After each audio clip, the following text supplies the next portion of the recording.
بزرگان ملت، برادران اسلام، میرے عزیز دوستوں، بزرگوں اور بھائیوں، یہ دنیا آزمائش کی جگہ ہے اور اس دنیا کی آزمائشوں میں سے دو بڑی آزمائشیں جس کا اللہ رب العزت نے قرآن مجید میں خاص طور پر ذکر کیا، انما اموالکم و اولادکم فتنہ، کہ تمہارے مال و دولت اور تمہارے اہل و عیال، تمہاری اولاد یہ فتنہ ہے۔ فتنہ کے عام فہم معنی آزمائش ہیں، مال و دولت بھی آزمائش ہے اور اولاد اہل و عیال بھی آزمائش ہیں۔ اگر ہم خاص طور پر مال و دولت کے حوالے سے بات کریں کہ مال و دولت کب آزمائش بنتا ہے، اس کی آزمائش کیا ہوگی،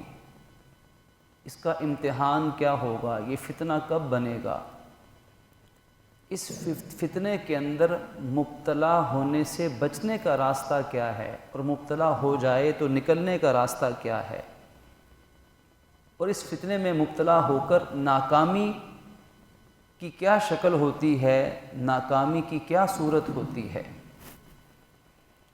اور یہ ایسا فتنہ ہے، ایسی آزمائش ہے، ایسا امتحان ہے جو ہر ایک سے لیا جا رہا ہے، جو اس دنیا میں آ گیا۔ جس کو مال زیادہ ملا اس کے لیے بھی امتحان، جس کو مال کم ملا اس کے لیے بھی امتحان، جس کو مال بالکل نہیں ملا اس کے لیے بھی امتحان، جس کو مال کم ملا اس کے لیے بھی امتحان، جس کو ملا ہی نہیں اس کے لیے بھی ساری زندگی امتحان، جس کو دے دیا اور کبھی واپس دنیا میں زندگی میں نہیں لیا اس کے لیے بھی امتحان،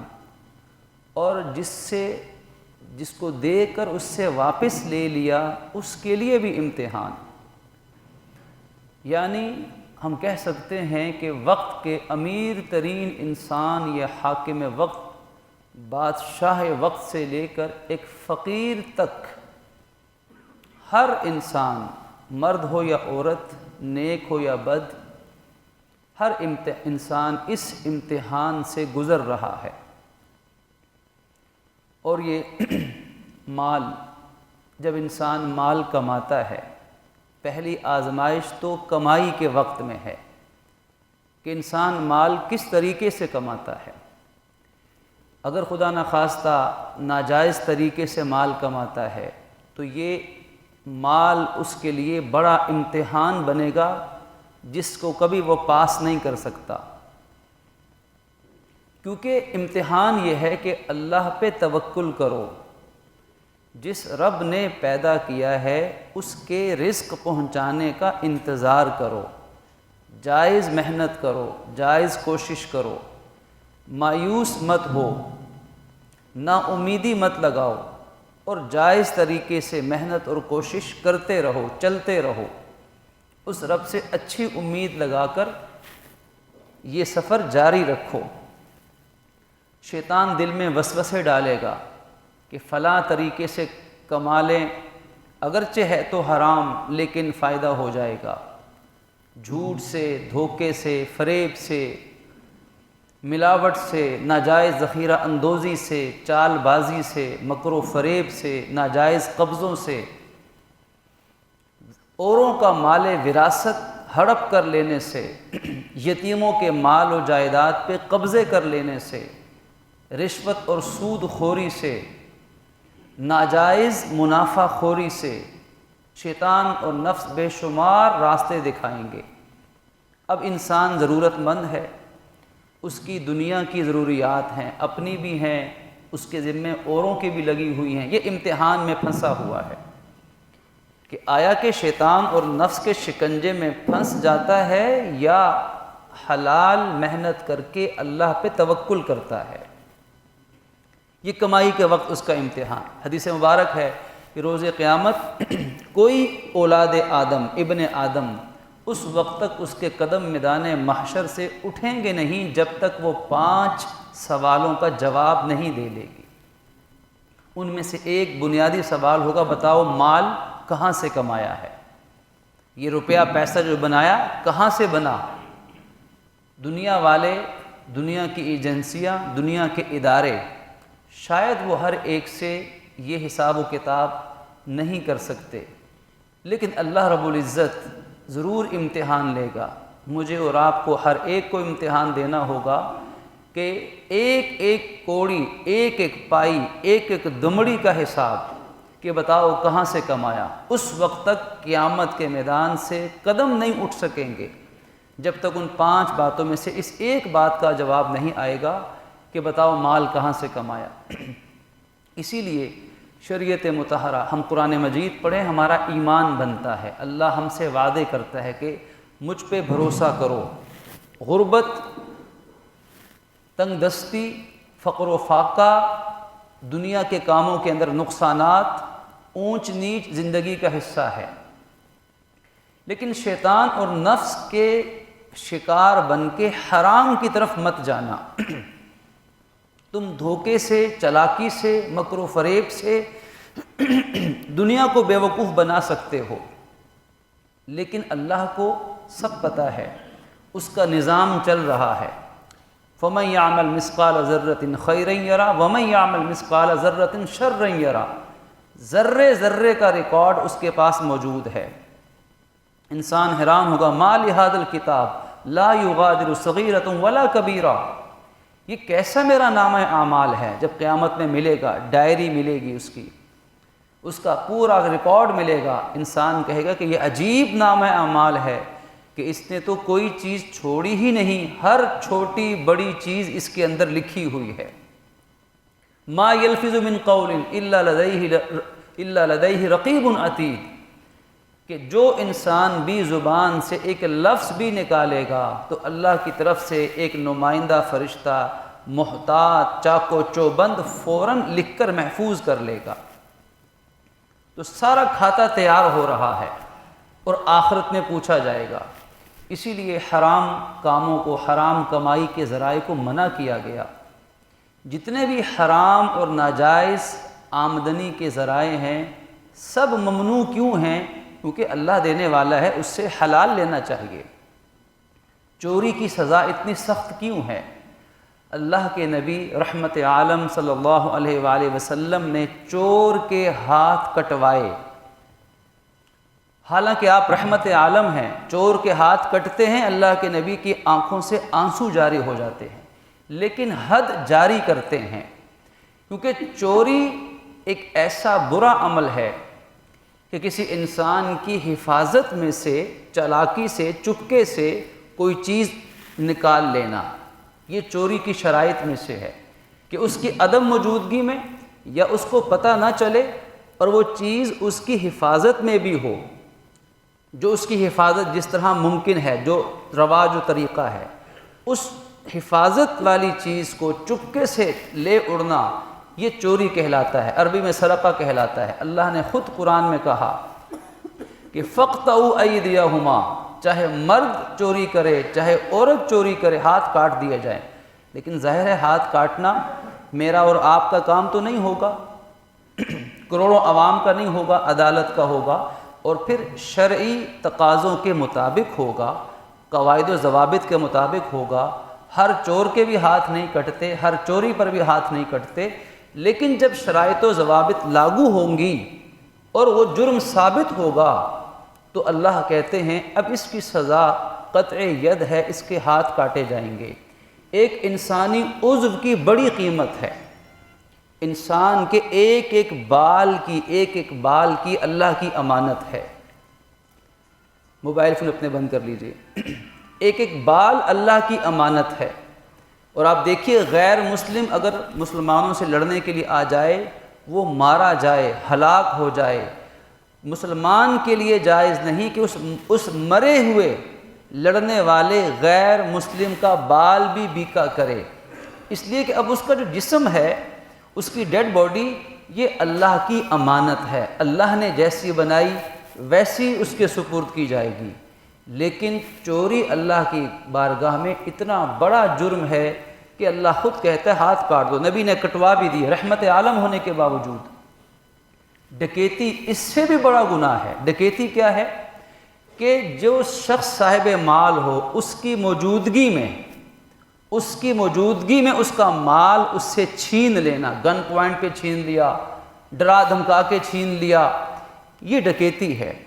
اور اس ڈکیتی کی سزا چوری کی سزا سے بڑی سخت سزا ہے۔ قرآن پاک اٹھا کر دیکھیں سورہ مائدہ دیگر مقامات پر کہ چور کی سزا تو اس کے جرم کے مطابق ایک ہاتھ کٹے یا دونوں یا جو بھی اس کی تفصیلات ہیں فقہی، لیکن ڈکیتی کرنے والا اس کی سزا ایک ہاتھ اور ایک پاؤں الٹے رخ سے کم سزا، اور یہ بھی ہو سکتا ہے کہ اس کے ہاتھ اور پاؤں بھی کٹیں اور ساتھ اس سے مالی تاوان جرمانہ بھی وصول کیا جائے، اور یہ بھی ہو سکتا ہے کہ تینوں سزائیں لاگو کر دی جائیں، ہاتھ اور پاؤں بھی کٹیں، مالی جرمانہ بھی اس سے وصول کیا جائے، اور اس کو سولی پہ چڑھا کے موت کے گھاٹ اتار دیا جائے۔ یہ میں اور آپ کوئی مفتی یا عالم یا مولوی اپنے پاس سے نہیں کہہ سکتا، اللہ کا قرآن بول رہا ہے۔ اللہ کے قرآن پاک میں چوری کی سزائیں، ڈکیتی کی سزائیں، اور چوری اور ڈکیتی کے اندر ملوث ہونے والے، مدد کرنے والے، معلومات فراہم کرنے والے، یا جن کی وجہ سے یہ جرائم معاشرے کے اندر پنپتے ہیں، جرائم پیشہ لوگوں کو موقع ملتا ہے، جرائم پیشہ لوگ محفوظ ہوتے ہیں، چونکہ ایک پورا دائرہ کار ہے ان جرائم کا، تو شریعت نے ان تمام جرائم کی سخت سے سخت کڑی سزائیں دی، حتیٰ کہ اگر جرم عدالت میں ثابت ہو جائے تو جو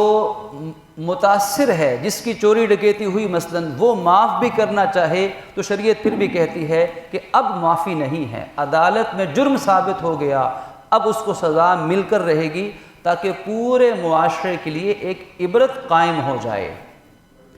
اور یہ کیونکہ اس نے اللہ کی رحمت سے منہ موڑا ہے۔ اللہ جو ساری کائنات کا خالق اور رازق ہے اور مالک ہے، اس نے جس کو دیا ہے اپنے خزانے سے دیا ہے، وہ کسی کو کم کسی کو زیادہ دیتا ہے۔ یہ شخص اللہ کے دیے ہوئے پہ ڈاکہ ڈال رہا ہے، یہ شخص اللہ کے دیے ہوئے پہ نقب زنی کر رہا ہے، لہٰذا اس کی سزا شریعت میں جو عرض کی گئی قرآن و سنت کے مطابق یہ سزا، اور حقیقت میں یہ دین مبارک ہر انسان کے لیے امن کا پیغام ہے، یہ سلامتی کا پیغام ہے، یہ حفاظت کا پیغام ہے،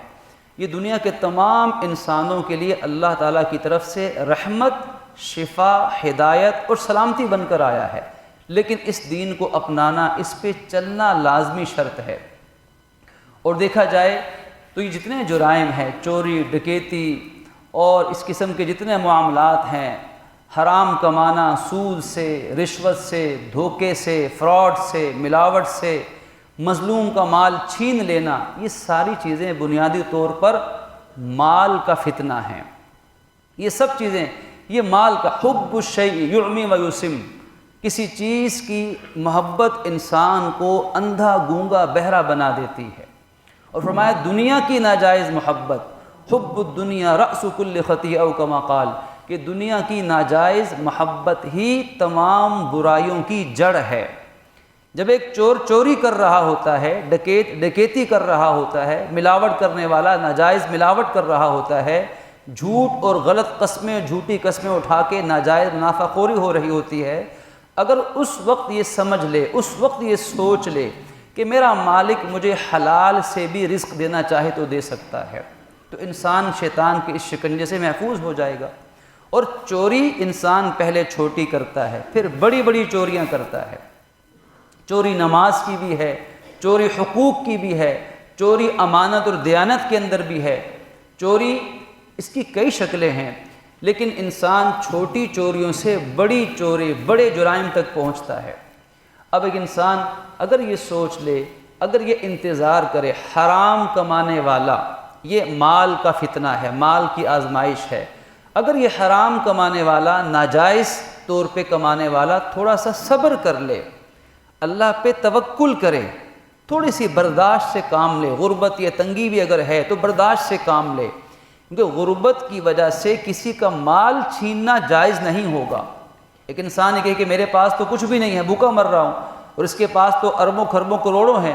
اس لیے اس سے میں نے لاکھ 2 لاکھ فراڈ سے، چوری سے چھین بھی لیا تو اس کا کیا جائے گا؟ اس غریب کے لیے ایسا کرنا حرام ہوگا۔ ہاں، امیر کو بھی کہا جائے گا وہ بھی غریب کا خیال رکھے۔ وہ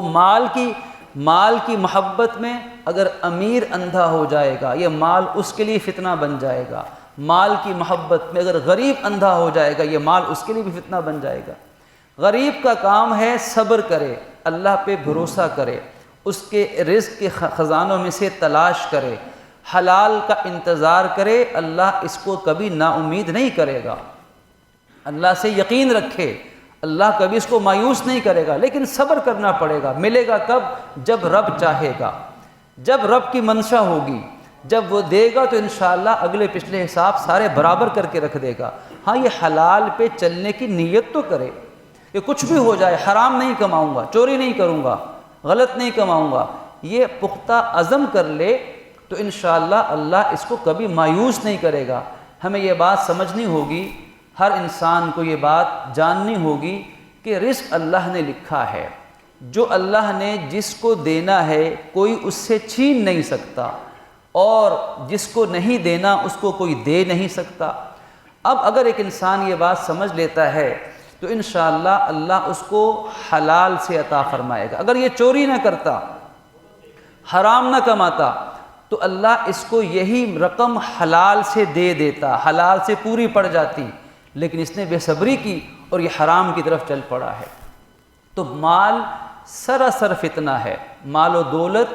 یہ آزمائش اور امتحان ہیں۔ کسی کو اللہ دے کر آزماتا ہے، کسی سے اللہ لے کر آزماتا ہے، کسی کو زیادہ دے کر آزماتا ہے، کسی کو کم دے کر آزماتا ہے۔ یہ مال کب آزمائش اور فتنہ بنے گا؟ جب انسان اللہ کی محبت سے دور ہو جائے،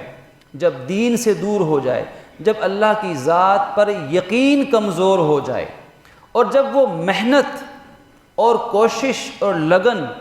ان چیزوں کو چھوڑ کر وہ شارٹ کٹس تلاش کرے، راتوں رات کروڑ پتی بننے کے خواب دیکھنا شروع کر دے، جب وہ اللہ کے دیے ہوئے پر قناعت کو چھوڑ کر اوروں کے ساتھ مقابلے پر آ جائے کہ میرا مقابلہ فلاں سے بھی ہے، فلاں سے بھی ہے، فلاں شخص سے بھی ہے، پھر یہ اللہ کے دیے ہوئے پہ کبھی راضی نہیں ہوگا۔ پھر یہ اس سے زیادہ لینے کے لیے جائز اور ناجائز کی تفریق چھوڑ دے گا۔ اس نے تو مقابلہ کرنا ہے، یہ اللہ کے رزق پر راضی نہیں ہے، تو یہ مال اس کے لیے آزمائش بن جائے گا، یہ مال اس کے لیے گلے کا پھندا بنے گا، یہ اس کے لیے گردن کی یہ موت اور ہلاکت کا باعث بنے گا۔ پھر یہ مال اس کو لے جائے گا، اس کو تگنی کا ناچ نچوائے گا، اس کو اللہ کے دین سے دور کر دے گا۔ پھر یہ مال نمازیں بھی چھڑوائے گا، حج بھی چھڑوائے گا، زکوٰۃ بھی کبھی نہیں دے گا۔ کنجوسی اور بخل کی اتنی انتہا ہوگی کہ دینے والے کے رزق میں سے اس کے غریب بندوں کو 2.5% بھی دینا پڑے تو وہ بھی نہیں دے گا، ازدہا بن کے بیٹھے گا کہ نہیں یہ تو میرا کمایا ہوا ہے۔ یہ ہے مال کا فتنہ امیر کے لیے، اس کو حساب دینا پڑے گا کہ مال کمایا کیسے ہے۔ اور پھر یہ مال فتنہ تب بھی ہے جب انسان مال آگے خرچ کرتا ہے، تو لگایا کیسے ہے؟ روز قیامت ہر انسان سے، کمانے والے سے جو خرچ کرے گا، یہ بھی جواب لیا جائے گا کہ بتاؤ مال خرچ کہاں سے کیا، خرچ کہاں پر کیا، کن کاموں پہ خرچ کیا۔ تو ان 2 سوالوں کا جواب ان 5 میں سے کہ بتاؤ مال کہاں سے کمایا اور کہاں لگایا، یہ امتحان ہے، یہ آزمائش ہے۔ سوال کو امتحان کہا جاتا ہے۔ اور غریب کے لیے امتحان ہے کہ اس نے صبر کرنا ہے، محنت کرنی ہے۔ امیر کے لیے امتحان ہے کہ اس نے غریب کا بھی خیال رکھنا ہے، مال کا ناجائز استعمال نہیں کرنا، حرام کاموں پہ نہیں لگانا، اور مال کی محبت میں اندھے گونگے بہرے ہو کر انسانوں کے حقوق نہیں غصب کرنے، حقوق ادا کرنے ہیں، اللہ کے بھی بندے کے بھی۔ مال جمع کرنا بھی ایک آزمائش ہے کہ جس نے مال جمع کر رکھا ہے کہ اس مال کا حق وفی اموالہم حق معلوم للسائل والمحروم، کہ ان مالداروں کے مال کے اندر محروم انسانوں کا حصہ موجود ہے۔ جب امیر طبقہ غریب طبقے کی مدد کرے گا تو غریب طبقے کے اندر امیر طبقے کے لیے بھی احسان کا جذبہ پیدا ہوگا، امیر کے دل میں غریب کی ہمدردی پیدا ہوگی۔ تو یوں جو ایک معاشرتی طبقاتی کشمکش ہے، اس سے معاشرہ محفوظ رہے گا۔ امیر غریب کو حقیر اور کمتر نہیں سمجھے گا، اور غریب امیر کو مفاد پرست، لالچی اور حسد کی نگاہ سے نہیں دیکھے گا۔ دونوں طبقات قریب ہوں گے، امیر کو بھی سکون ملے گا، چوریاں کم ہوں گی، ڈکیتیاں کم ہوں گی، معاملات ٹھیک ہوں گے، اور غریب بھی حرام کی طرف کم جائے گا۔ لیکن ہر شکل میں اگر کوئی انسان اپنے اعصاب پر، اپنی خواہش نفس پہ اگر قابو نہیں پاتا تو امیر ہے یا غریب، یہ مال کا فتنہ اس کی بربادی تک اس کو کچلتا رہے گا۔ اسی لیے صحابہ کرام کے حالات و واقعات ہم پڑھیں۔ ترمذی شریف کی روایت آپ کے سامنے پڑھی گئی۔ اللہ کے نبی صلی اللہ علیہ وسلم حضرت امام محمد بن کعب قرظی رحمۃ اللہ علیہ عظیم تابعی ہیں، نقل فرماتے ہیں کہ میں نے سنا کسی سے کہ حضرت علی رضی اللہ تعالی عنہ نے یہ واقعہ بیان فرمایا، مال کے فتنے کے حوالے سے یہ حدیث مبارک فرماتے ہیں کہ ایک مرتبہ نبی اکرم صلی اللہ علیہ وسلم تشریف فرما تھے، تو حضور کے ایک بڑے لاڈلے مشہور صحابی حضرت مصعب بن عمیر رضی اللہ تعالی عنہ تشریف لائے۔ اور حضرت مصعب بن عمیر یہ وہ صحابی تھے جو اسلام لانے سے پہلے بڑے امیر خاندان سے ان کا تعلق تھا، اور ناز و نعمت میں پلے ہوئے جوان تھے، اپنے خاندان کے بڑے ہی لاڈلے تھے، بڑے ہی روپے پیسے والے اور مال و دولت والے تھے، دنیا کی ہر نعمت موجود تھی۔ لیکن حضور کے سامنے اس حالت میں تشریف لائے، حضرت علی فرماتے ہیں کہ اذ طلع علینا مصعب بن عمیر ما علیہ الا بردۃ لہ مرقوعۃ بفر، کہ حضرت مصعب حضور کے سامنے اس حالت میں آئے کہ ان کے اوپر صرف ایک جبہ تھا، ایک چادر تھی جو کہ چمڑے کے ٹکڑوں کے ساتھ پیوند لگی ہوئی تھی۔ یعنی اس فقیری کی حالت میں یہ ناز و نعمت میں پلا ہوا شہزادہ فقیری کی حالت میں جب اللہ کے نبی صلی اللہ علیہ وسلم کے سامنے حاضر خدمت ہوئے، آپ فرماتے ہیں جب حضور نے ان کو دیکھا بکا، حضور کے آنسو جاری ہو گئے۔ مصعب کو دیکھ کر حضور رونے لگ گئے کہ اس وقت میرے اس لاڈلے کی کیا حالت ہے، اور کل تک یہ کیسی دنیا کی نعمتوں میں عیش و تنعم کے اندر زندگی گزار رہا تھا۔ پھر آپ نے فرمایا ثم قال کیف بکم اذا غدا احدکم فی حلۃ وراح فی حلۃ، آپ نے اپنی امت کو خطاب فرمایا کہ اس وقت تمہاری کیا حالت ہوگی کہ جب تمہاری حالت یہ ہوگی کہ تم صبح کے وقت ایک جوڑا پہنو گے کپڑوں کا، اور شام کے وقت اسے تبدیل کر کے نیا جوڑا پہن لو گے۔ یعنی اتنی دولت کی کثرت ہوگی کہ تم لباس پہ لباس تبدیل کرو گے، اور حالت ووضعت بین یدیہ صحفۃ ورفعت اخری، اور تمہارے دسترخوان ایسے ہوں گے کہ ایک پیالہ کھانے کا برتن کا اٹھایا جائے گا اور دوسرا رکھا جائے گا، لباس بھی اتنا اور کھانا پینا بھی اتنا کہ کھانا بار بار لگتا رہے گا۔ اور حالت کیا ہوگی؟ فرمایا کہ وَسَتَرْتُمْ بُيُوتَكُمْ كَمَا تُسْتَرُ الْكَعْبَةَ، اور تم اپنے گھروں کے اوپر زیب و زینت اور آرائش کے لیے ایسے پردے لٹکاؤ گے جیسے پردے خانہ کعبہ کے اوپر ڈالے جاتے ہیں۔ غلاف کعبہ، آج یہ تینوں پیشن گوئیاں نبی اکرم صلی اللہ علیہ وسلم کے دنیا سے پردہ فرمانے کے بعد زمانے گزرتے رہے، بنو عباس، دیگر زمانے آئے، مسلم حکمران، اور آج تک یہ پیشن گوئیاں پوری ہوتی چلی آ رہی ہیں کہ مسلمانوں کے پاس چاہے وہ عرب ہیں چاہے وہ عجم ہیں پیسے کی کمی نہیں ہے، اور یہ حالات یہاں تک پہنچے ہیں کہ ایک دسترخوان اٹھتا ہے دوسرا لگ جاتا ہے، ایک جوڑا اتارتے ہیں نیا جوڑا تیار ہوتا ہے، ایک گھر سے نکلتے ہیں دوسرے گھر کے دروازے کھلے ہوتے ہیں۔ تو یہ جو دولت کی ریل پیل ہے، دولت کی کثرت ہے، فرمایا کہ اس وقت تمہاری کیا حالت ہوگی جب تمہارے حالات اور واقعات اس قسم کے ہوں گے۔ جو صحابہ کرام نے عرض کیا کہ یا رسول اللہ نحن یومئذ خیر من اليوم، اچھا اس دن اگر ایسا ہو جائے کہ جب امت میں دولت کی، وسائل کی، سہولیات کی اتنی فراوانی ہو جائے گی تو اس وقت تو ہم آج سے بہت بہتر ہوں گے، بہتر دنیا کے اعتبار سے نہیں۔ اگلا جملہ فرمایا نتفرغ للعبادت ونکف المؤنہ، کہ جب ہمارے پاس دولت کی اتنی کثرت ہوگی تو ہمیں رزق کمانے کے لیے زیادہ محنت نہیں کرنی پڑے گی اور ہم عبادت کے لیے بالکل فارغ ہو جائیں گے، کیونکہ مال زیادہ ہوگا تو کمانے کی اتنی فکر نہیں ہوگی، اس لیے ہم خوب عبادت کر سکیں گے۔ تو صحابہ کرام نے یہ خیال ظاہر کیا، تو اس وقت تو چونکہ ہم خوب محنت سے عبادت کریں گے، ذکر کریں گے، صدقہ کریں گے، حالات بہت بہتر ہوں گے، اللہ کو راضی کریں گے، تو اس نیت سے کہا کہ یا رسول اللہ اس وقت تو پھر ہم آج کی بنسبت بہت زیادہ بہتر ہوں گے۔ فرمایا کہ نہیں، لَأَنْتُمُ الْيَوْمَ خَيْرٌ مِّنْكُمْ يَوْمَئِذٍ، آج تم جس حالت میں ہو اس حالت سے کہیں بہتر آج اس حالت میں ہو، کہ آج تم چاہے غربت میں ہو، چاہے فاقے میں ہو۔ مصعب ابن عمیر جیسا عرب کا شہزادہ وہ فقیروں کا لباس پہن کر اگر وہ چل رہا ہے تو آج تم اس سے بہتر حالت میں ہو، کیونکہ آج تمہیں عبادت کے لیے زیادہ وقت مل رہا ہے۔ جب مال و دولت کی کثرت ہوگی تو پھر انسان اس مال و دولت میں ہی لگ جائے گا، بار بار گنتا رہے گا، بار بار حساب و کتاب ہوگا، اس کے پاس وقت ہی نہیں ہوگا۔ اللہ کو وقت دینے کے لیے، زندگی کے مالک کے لیے زندگی میں وقت نہیں ملے گا انسان کو، تو یہ مال و دولت انسان کے لیے فتنہ بن جائے گا، یہ آزمائش بن جائے گا۔ تو اللہ کے نبی صلی اللہ علیہ وسلم نے ہمیں یہی تعلیمات عطا فرمائی دین اسلام کے ذریعے سے، اور بالخصوص